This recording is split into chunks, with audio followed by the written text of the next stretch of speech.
Hello viewers, welcome to bit kitchen. இன்றைக்கி நம்ம சேனலில் ஒரு special recipe cauliflower biryani. So அதுக்கான இன்க்ரீடியன்ஸ்லாம் என்னென்னு பார்க்கலாம்.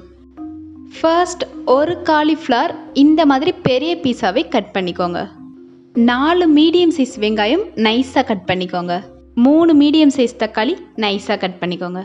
3 பச்சை மிளகாய் இந்த மாதிரி கட் பண்ணிக்கோங்க. இஞ்சி பூண்டு பேஸ்ட், பட்டை, கிராம்பு, ஏலக்காய், முந்திரி, பிரிஞ்சி இலை. காலிஃப்ளவர் ஃப்ரை பண்ணுறதுக்கு 2 table spoon chilli powder, 1 table spoon மல்லித்தூள், 1 table spoon biryani powder, 1/2 teaspoon மஞ்சள் தூள் எடுத்துக்கோங்க. பிரியாணிக்கு 1/2 table spoon chilli powder, 1/2 teaspoon மஞ்சள் தூள், 1 டேபிள் ஸ்பூன் பிரியாணி பவுடர், தயிர் 2 table spoon, cornflour 4 table spoon, அரிசி மாவு 1 டேபிள் ஸ்பூன், கொத்தமல்லி, புதினா, உப்பு தேவையான அளவு. அவ்வளோதான், இன்க்ரீடியன்ஸ்லாம் ஓவர். நம்ம காலிஃப்ளவர் பிரியாணி எப்படி செய்யலான்னு பார்க்குறதுக்கு முன்னாடி நம்ம சேனலை சப்ஸ்கிரைப் பண்ணுங்கள், பக்கத்தில் இருக்கிற பெல் பட்டனையும் ப்ரெஸ் பண்ணுங்கள். வாங்க வீடியோக்குள்ளே போகலாம்.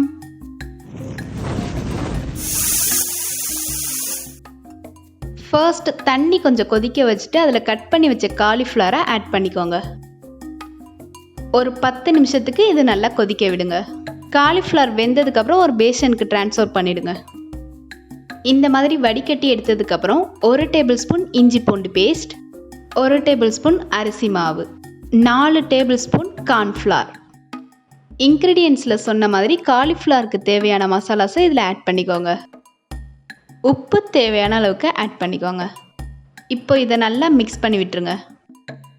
இது நல்லா மிக்ஸ் ஆனதும் கொஞ்சமாக தண்ணி ஆட் பண்ணி மிக்ஸ் பண்ணி விட்டுருங்க. இந்த மாதிரி நல்லா மிக்ஸ் பண்ணி விட்டுருங்க. இப்போ ஒரு கடாயில் ஆயில் ஹீட் பண்ணிவிட்டு இந்த காலிஃப்ளவரை ஃப்ரை பண்ணி எடுத்துக்கோங்க. நல்லா கிறிஸ்பியாக வர வரைக்கும் லோ ஃப்ளேம்லேயே வச்சு ஃப்ரை பண்ணிக்கோங்க.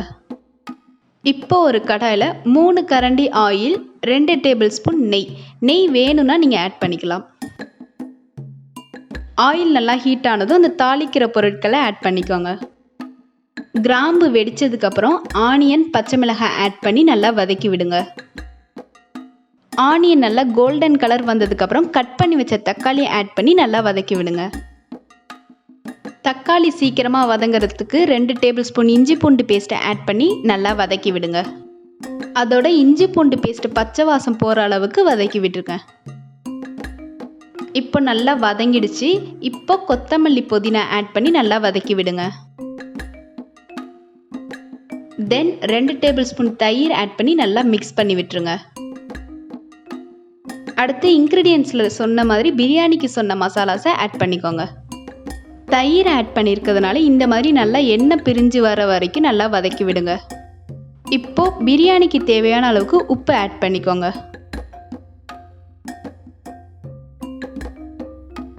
இப்போ நம்ம பிரியாணிக்கு தேவையான தண்ணி ஆட் பண்ணிக்கலாம். நான் 400 கிராம் பாசுமதி அரிசி எடுத்துருக்கிறேன். அதுக்கு 600 ml தண்ணி ஆட் பண்ணிக்கோங்க. பாசுமதி அரிசி ஒரு 30 நிமிஷத்துக்கு ஊற வச்சுருங்க முன்னாடியே. இதை மிக்ஸ் பண்ணிவிட்டு மூடி போட்டு கொஞ்ச நேரம் கொதிக்க விடுங்க. இந்த மாதிரி கொதிச்சு வரப்போ நம்ம ஊற வச்ச அரிசியை நல்லா ஃபுல்லாக வடிகட்டிட்டு இதில் ஆட் பண்ணிக்கோங்க. இதில் ஆட் பண்ணிவிட்டு லைட்டாக கிளறி விட்டுட்டு ஒரு 10 நிமிஷத்துக்கு மீடியம் ஃப்ளேம்லேயே மூடி வச்சுருங்க. ஓகே, 10 நிமிஷம் ஆயிடுச்சு. இப்போ இதை நல்லா அடியிலேருந்து கிளறி எடுத்துக்கோங்க. இந்த மாதிரி நல்லா கிளறி விட்டுட்டு மேலே கொஞ்சமாக நெய், நம்ம ஃப்ரை பண்ணி வச்சுருக்கிற காலிஃப்ளவர் பீசஸை இதில் உள்ளே அமுங்குற அளவுக்கு நல்லா அமுத்தி வச்சுக்கோங்க. இதை நம்ம தம் பிரியாணி மெத்தடில் பண்ண போகிறதுனால அடியில் ஒரு பழைய தோசைக்கல் வச்சுட்டு மேலே நம்ம பிரியாணி பாத்திரத்தை வச்சுக்கோங்க.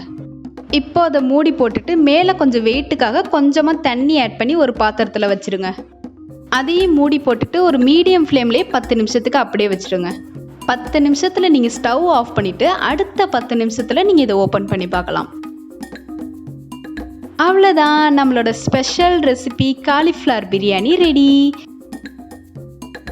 ஸோ இந்த ரெசிபியை நீங்களும் ட்ரை பண்ணி பார்த்துட்டு உங்களுக்கு பிடிச்சிருந்துச்சுன்னா லைக் பண்ணுங்கள், ஷேர் பண்ணுங்கள், சப்ஸ்கிரைப் பண்ணுங்கள், பக்கத்தில் இருக்கிற பெல் பட்டனை ப்ரெஸ் பண்ணுங்கள்.